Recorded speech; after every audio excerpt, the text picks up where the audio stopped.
December 29th, the Chronicle broke this story earlier this evening. On December 29th, Mr. McAllister stole the car that he used in this fatal hit and run in Daly City. The woman that he stole the car to reported it to Daly City Police, and Daly City Police identified Mr. McAllister as the person who stole the car. They were aware that he was a parolee. They had his address, his phone number, and most importantly, they knew that he had a firearm in his possession. And instead of going out and trying to arrest Mr. McAllister, or instead of notifying his parole officer so they could do their job, they wrote in their report that they intended to wait until January 3rd, today. By today, it's too late. The harm has been caused. Daly City Police Department on 29th of December 2020. Daly City Police Department, they knew the person, he's on parole, and he stole the person who got their car stolen reported to the Daly City Police Department, and the cops, they knew where he is, everything. But suddenly when the guy has firearm, why did not take action right away? They said they are waiting until January 3rd, but it's too late. People look at what people would think. It is not about mine. It is an example that I am going to talk about it. April 28, 2020. My ex-wife right now, she took the kid and she ran out when they got any emotional problem. And they'll say, I'm going to teach you a lesson, the attitude they took off. And social worker called the police or whatever. And verbal altercation is argument or whatever. And the cops, they had briefing.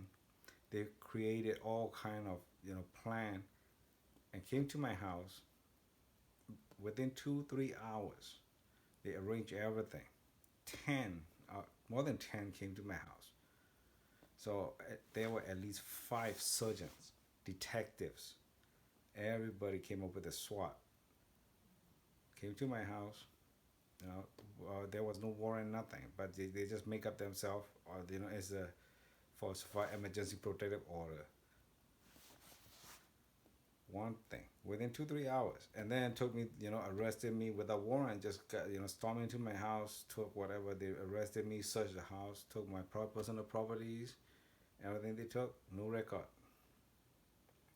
So when I was bailed out, I filed a complaint at the police department for use of force, unlawful arrest. The same day, they created like emergency protective order. That was done by what they call police officer standard and training. Internal affair also. Sergeant Mario Busalaki. Man, the whole station, the whole police department, they gang up. Same day, no delays. I filed the missing properties at home. Because I don't know who took it. Money, jewelries, value 6 figures. And I filed a report, missing items. On 12, about evening, late at night. So, let it example 13 morning. On the 14th, I got called and they were like, oh, how long it's going to take? We need some interview. I said, okay, these are, creating some kind of thing. I went there. There were like all kind of surgeons or whatever those guys that, already positioned, and at least 5 cops watching around and try to do the 5150, which is like I may harm somebody or I'm suicidal or whatever. They arranged everything without delay. There was no waiting. We're gonna wait for another week or 3 days. No, right away they did. And May 27 again, I did public record request. I emailed them the public record request because of pandemic or whatever they call. So I emailed them the request on 27 evening. On 28, right away spoke to the district attorney. District attorney office filed domestic violence restraining order on the 28th, 3:55 p.m. And on 29, Daly City Police Department filed gun violence restraining order. They took action right away, no delays. And the report was never released until a month, and only gave me like 2-3 pieces, nothing else. And Oh, on May 19th, also, these guys came around the area. They start, ask a lot of neighbors, if you have any security camera, or do you have any of this or that. Try to find video, or did you see any? Did anyone see or saw what happened? No, they just trying to cover up. More than 10 of them came around asking everybody, including that officer standard and training, those internal affairs. On June 11th, those cops spread out all over the city. There were 4 police cars near my house, in the shopping mall, the parking lot, waiting, and then 2 unmarked cars, left near my house at the corners, and spread out all over the city, looking for me. For what? Just to serve the gun violence restraining order, the notice of hearing.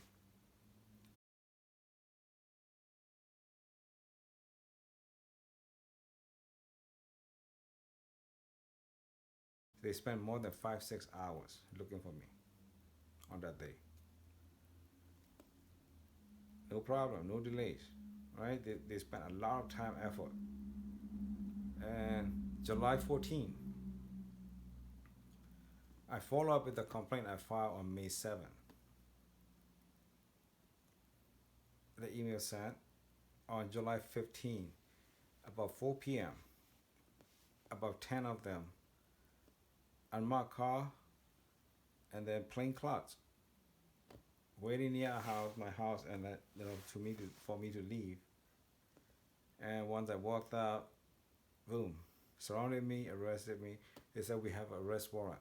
But I said, show me the warrant. One guy said, we are still working on it.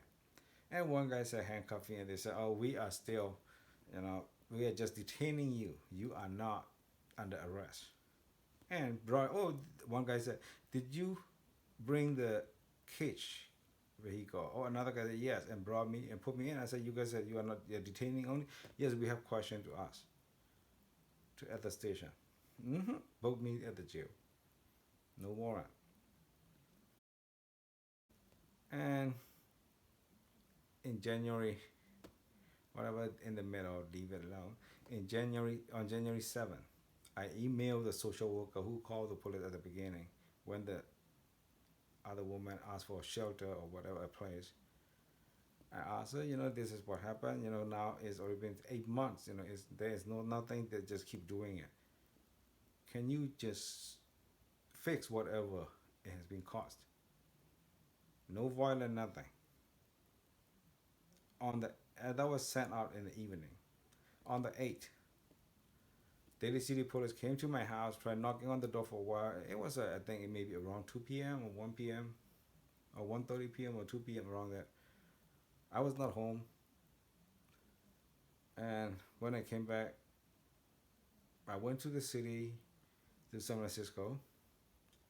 The cops called me, oh, can we give you a paper? I said, okay, these guys coming up with another monkey business. I told them, come to San Francisco, I'll give you 30 minutes. It would take more than, I said, no.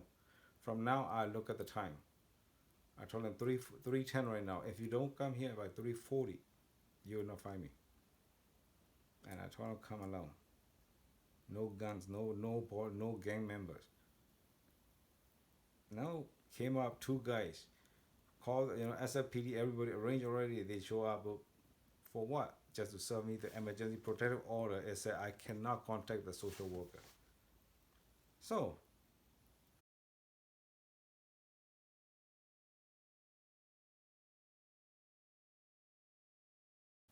these cops, they don't delay on, at the retaliation, harassing like this. They just suddenly took action right away. Everything done within a few hours. Why? They need to cover up retaliation. They're gonna do it. But when it comes to those people, now 2 people, 2 life lost. That was not notified to by the police. The San Francisco Chronicle broke the news. The Daly City PD knew about it since December 29.